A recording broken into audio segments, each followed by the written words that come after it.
The morning at Yellowstone begins like any other vacation day. Sunlight reflects off vivid blue pools, steam rises slowly, and the wooden boardwalk beneath your feet looks solid enough that no one thinks twice about standing there. Everything feels strangely calm. No roaring sounds, no signs of danger, just ground that appears unchanged for thousands of years. But there is one small detail almost no one notices.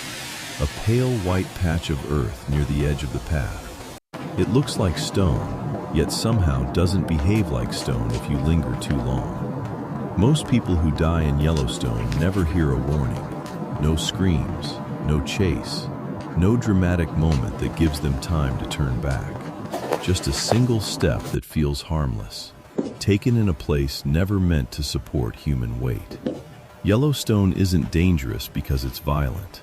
It's dangerous because it's silent, because it doesn't need to do anything at all. So if the ground beneath your feet could give way at any moment, what can you truly trust to know you're safe?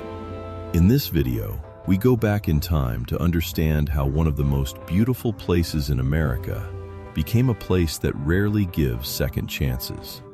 If you're drawn to true stories about hidden disasters and the dangers people never see coming, consider liking the video and subscribing to the channel. Deceptive beauty and a living geology. A visit to Yellowstone often begins the same way. In daylight, sunlight reflects off blue and golden pools. Steam rises at a steady pace, and visitors stand on wooden boardwalks, taking photos, talking, trusting that everything is under control. They are standing in one of the most geologically active places on Earth, yet it feels like a carefully designed park. Few people consider that just beneath the surface lies a massive magma system, constantly pushing heat, gas, and minerals upward. Across Yellowstone, there are more than 10,000 hydrothermal features.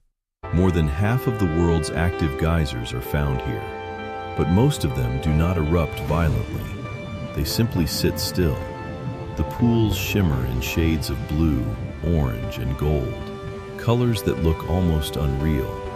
Those colors come from heat-loving microorganisms, organisms that survive only in extreme conditions.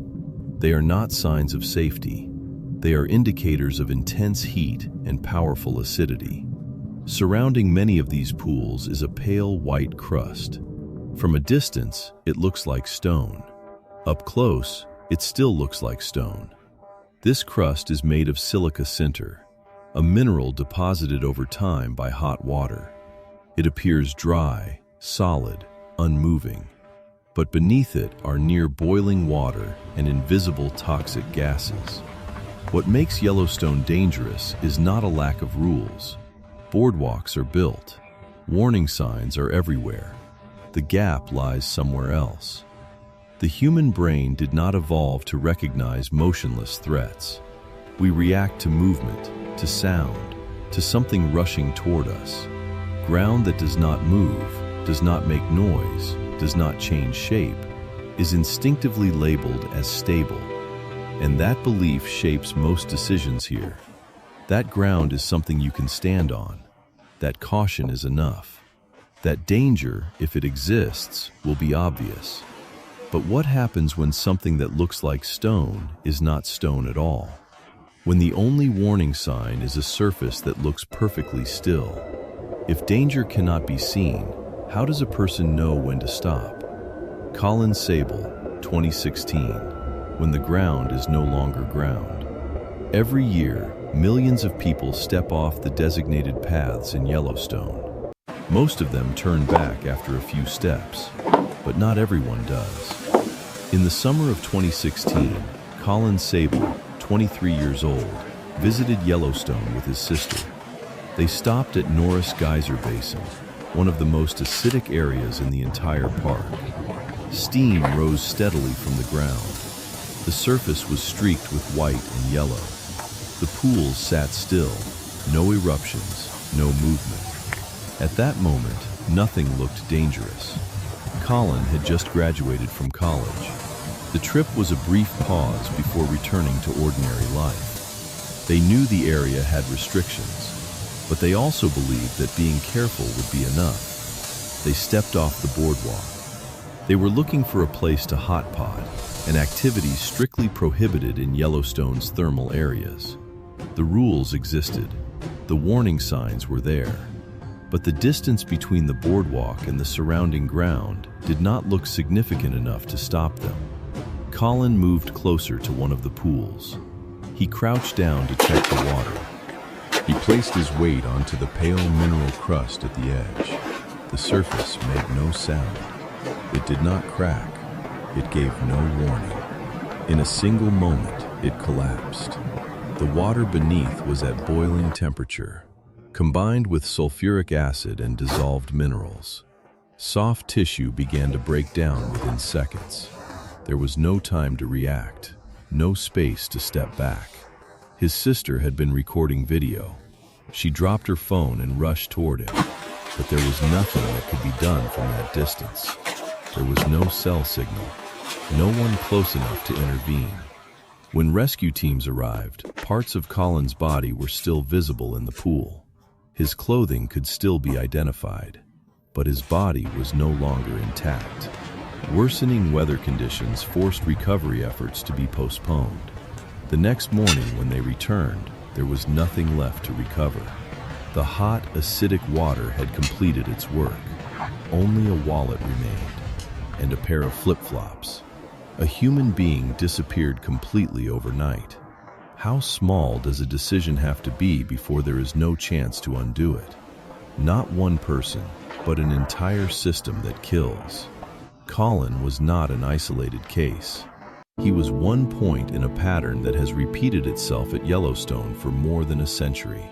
Since 1890, at least 22 people have died after falling into hot springs within the park. That number is nearly 3 times higher than the total deaths caused by bears and bison combined. These deaths did not occur in remote, forbidden areas. Most happened very close to established walkways. At the moment the accidents occurred, most victims did not believe they were doing something dangerous. They took one more step, moved a little closer to see more clearly, stood just off the wooden path for a few seconds. The belief guiding these decisions is remarkably consistent, that the system has been designed to be safe, that marked walkways clearly define where danger begins, that if real risk existed, it would be obvious. In practice, the system operates differently. Boardwalks are built to guide movement, not to physically prevent it. The distance between permitted ground and lethal ground can be only a few steps, and there is often no physical barrier to stop someone who believes they are still in control. That familiarity lowers vigilance. The pools do not move. The ground makes no sound. There is no alarm moment forcing someone to stop. The danger at Yellowstone does not come from the unexpected.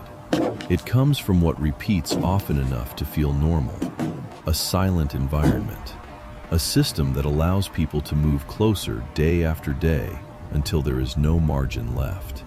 And when the point of no return is reached, it is not marked. There is no final signal, no authority with the power to intervene in time. How many people have to die before we accept that control here was always an illusion? Andy Hecht, 1970, one step that changed an entire system.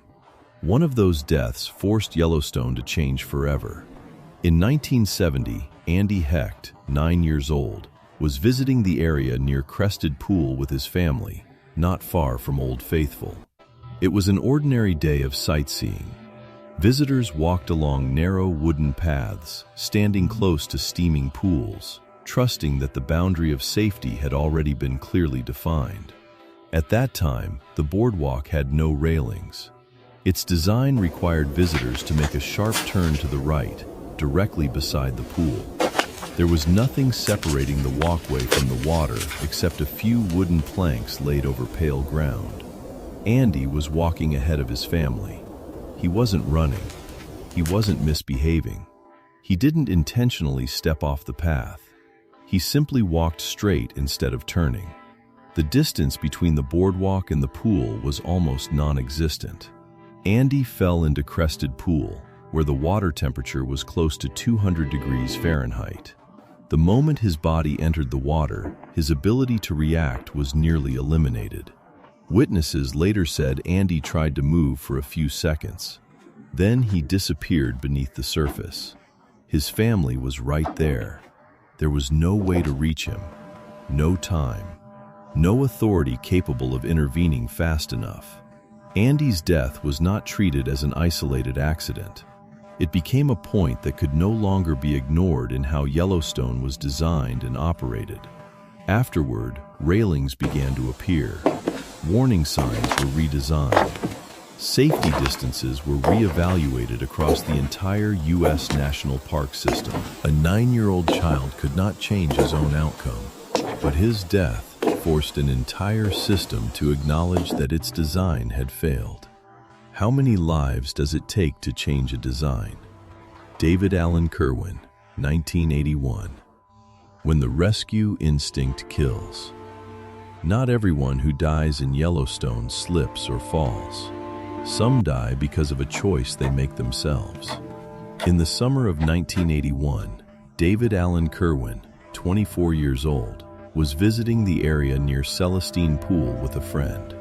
The pool was a deep turquoise color, still, unmoving, with nothing on the surface that suggested immediate danger. His friend's dog suddenly broke free and ran straight into the pool. The water in Yellowstone Pool was around 200 degrees Fahrenheit. The distance from the edge to the water was only a few steps. In that moment, there was no time to evaluate the terrain. David did not read the warnings again. He did not look for another option. He went into the water to save the dog. People nearby shouted, but the decision had already been made. The heat enveloped his body almost instantly. Skin was destroyed. Vision was lost. Pain moved faster than reason could respond. David was pulled from the pool, but his body had suffered burns across nearly its entire surface. The hours that followed unfolded in a state that could not be reversed. He died in the hospital only a few hours later. Before he passed away, David was still conscious enough to speak a few words. "That was stupid. How bad am I? That was stupid. How bad am I?" They were not a confession, not a moment of late regret, just the instant when instinct had faded and reality finally arrived. David's decision was not reckless in the usual sense. It was a rescue reflex, the same instinct that saves lives in countless other situations. But here, in this environment, that instinct carried him past the point of no return. If it were you, would you stand there and watch? Recurring tragedies, 2021, and an instinct that has not changed. 40 years after the death of David Kirwan, that instinct was still intact. In 2021, at a hot spring area in Yellowstone, a young woman stopped with her family to look around the landscape. It was a familiar pull-off, not a remote location, not a strictly forbidden area. The dog with them suddenly jumped out of the vehicle and ran straight into a nearby hot spring. The distance from where they stood to the water was short. There was no physical barrier to stop what happened next. The woman did not stop to assess the temperature. She did not look for help. There was no time to think about procedures or warnings. She followed the dog into the spring. The hot water engulfed her lower body almost immediately. Severe burns occurred within seconds. Family members managed to pull her out before the situation became worse. She survived, but her body was seriously injured. The dog did not survive. There was nothing new about this situation. The warnings already existed. The signs had not changed. Previous incidents were well documented. The only thing that had not changed was the human response to seeing a living creature in danger. In that moment, reason did not lead. The decision was made before the consequences could be imagined. If the outcome is already known, would people stop? Sarah, 2000, When Darkness Deceives the Senses. Not everyone steps into a hot spring. Sometimes people jump in because they don't know what it is. On an August night in 2000, 3 seasonal employees finished their shift and began walking back from the Old Faithful area to their housing. They were familiar with the terrain. They had crossed this area many times before. There was no reason to believe that night would be different. They were not carrying flashlights. Moonlight was muted by steam and tree cover. The ground ahead appeared as a continuous dark surface with no clear edges or depth. In front of them was what looked like a shallow stream. No movement, no unusual sound, no visible sign that it was a geothermal pool. All 3 jumped in at the same time. The moment their bodies hit the water, they lost the ability to react. Sarah went completely under the surface. The extreme heat destroyed soft tissue within seconds. She suffered burns across her entire body. The other 2 managed to get out.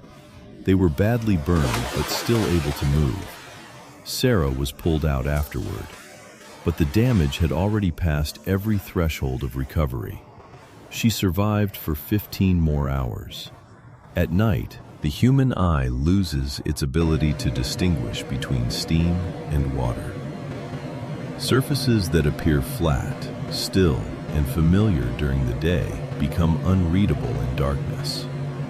By the time the danger was recognized, control was already gone. There was no light to step back, no time to adjust a decision that had already been made. If danger cannot be seen, how would you recognize it? The 2022 mystery, when there are no answers. Not every death has a witness. In the summer of 2022, at Abyss Pool, one of the deepest geothermal pools in Yellowstone, everything appeared normal. Visitors walked past. Steam rose steadily. The water was dark blue, calm, without ripples.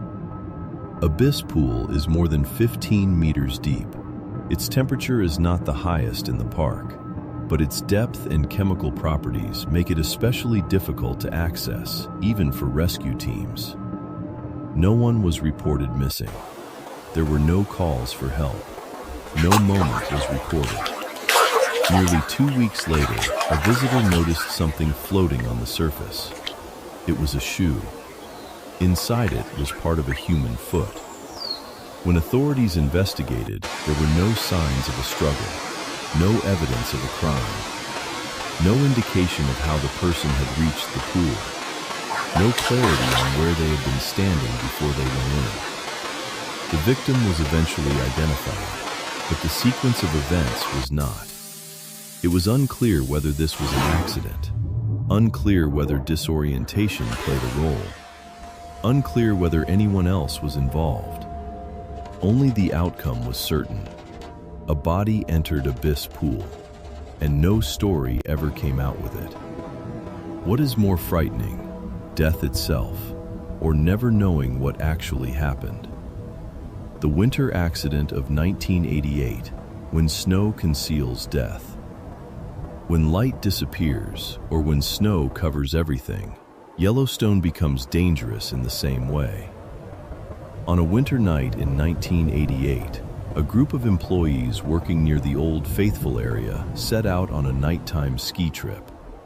They were familiar with the terrain in summer. They believed the snow had flattened the ground and covered the uneven areas. Temperatures dropped. Snow fell heavily. Strong winds narrowed visibility meter by meter. Under those conditions, one of them drifted away from the familiar route. There were no boundary markers, no warning signs, only a continuous white surface stretching ahead. He fell into a geothermal pool concealed beneath the snow. Hot water came into direct contact with his body. Severe burns occurred almost instantly. The others managed to pull him out, but the injuries were beyond what could be managed on site.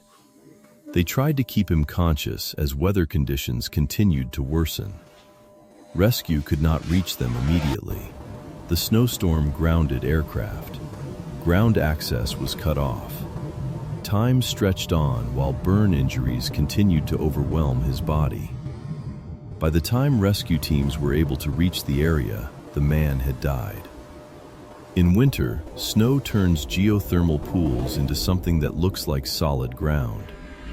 There are no warning colors, no clearly visible steam, no difference noticeable enough to recognize before it is too late. If the ground no longer has a familiar shape, what do you rely on to believe you are safe? The 2024 survival. Living does not mean safe. Not everyone dies in Yellowstone, but survival always comes at a cost. In September 2024, a 60-year-old woman was visiting the area near Old Faithful with her husband and their dog. It was a familiar route. There were designated paths, warning signs, a sense that the boundary of safety was clearly defined. While walking, the woman stepped a few feet off the trail. Not to explore, not to take a photo, just a step that seemed harmless. The ground beneath her could not support her weight. The mineral crust collapsed. One of her legs dropped straight into near boiling water just below the surface. There was no time to pull back, no reflex fast enough to stop it. The heat destroyed skin and tissue within seconds. Her husband managed to pull her out. The dog was unharmed. She was taken to the nearest clinic before being airlifted to a hospital. The woman survived, but the damage was permanent. The injuries will remain with her for the rest of her life. In official records, this is not counted as a fatality, but its consequences did not end at the moment of the accident. There are moments when Yellowstone does not take a life.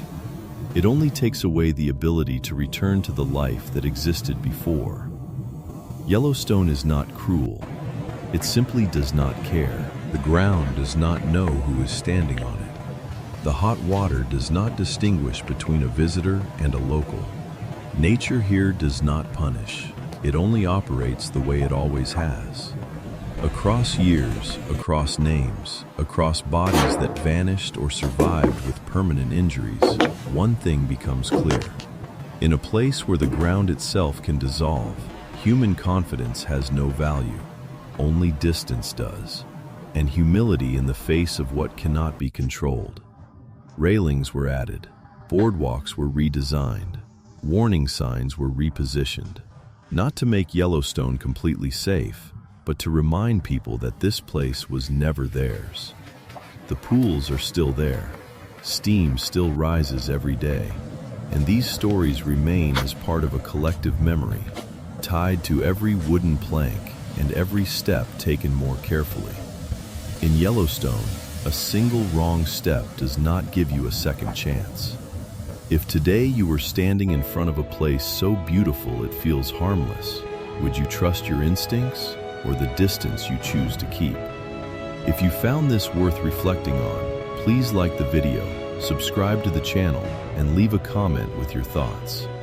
Thank you for watching, and I'll see you in the next one.